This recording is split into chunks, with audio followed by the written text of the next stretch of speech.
Today, we'll be recapping the findings and takeaways from Talos Incident Response engagements that closed during the first quarter of 2023. One of the pretty notable trends we observed was an increase in the use of web shells to compromise web servers. We observed this in about a quarter of all of the cases, and that was a significant increase from last quarter.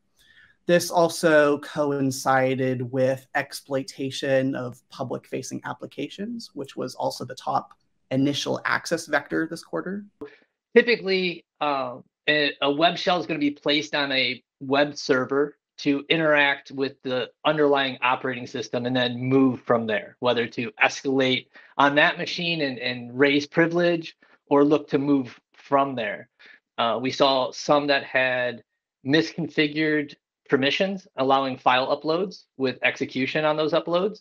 And we also saw things like SQL injection attacks that actually used the SQL injection to put in a web shell. Usually when you find one web shell, there's going to be another.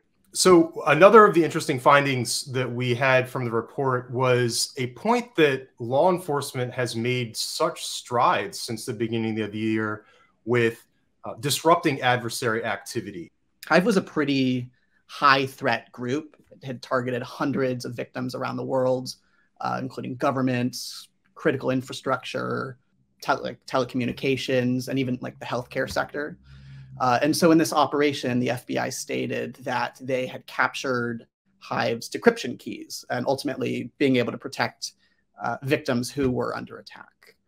I do think ultimately that in the short term, there will be some impact, but I think network defenders really do need to pay attention as we move forward, and they can't let their guard down because these groups do reform. But I also think there's another element that I'm hoping is out there that's maybe not being necessarily talked about, and that's the intelligence side, right? So every time we take down, and we as the collective good people take down these ransomware actors or bad actors or threat adversaries, hopefully we are putting some kind of doubt in their mind of trusting the people around them, right? Because they've gotten compromised and they're offline now.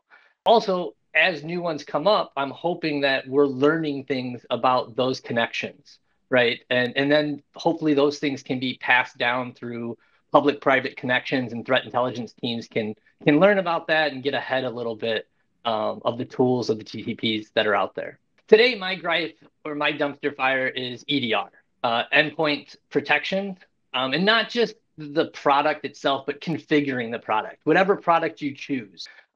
Making sure that you have things like blocking enabled, right? Not just audit and alerting. Taking advantage of behavioral factors that you can use, not just signature scanning of files. But that's really a big thing. Most of the stuff that we see in responding to incidents is not 0 days. It's known.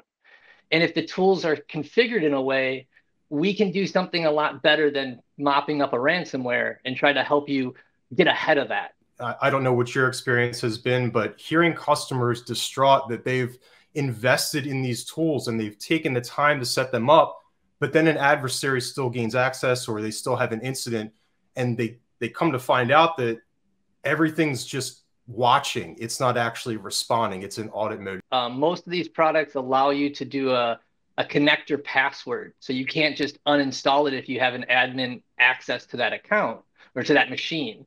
So getting things into a blocking mode, a quarantine blocking mode, and making sure that that tool can't be uninstalled by someone who's not supposed to be doing that.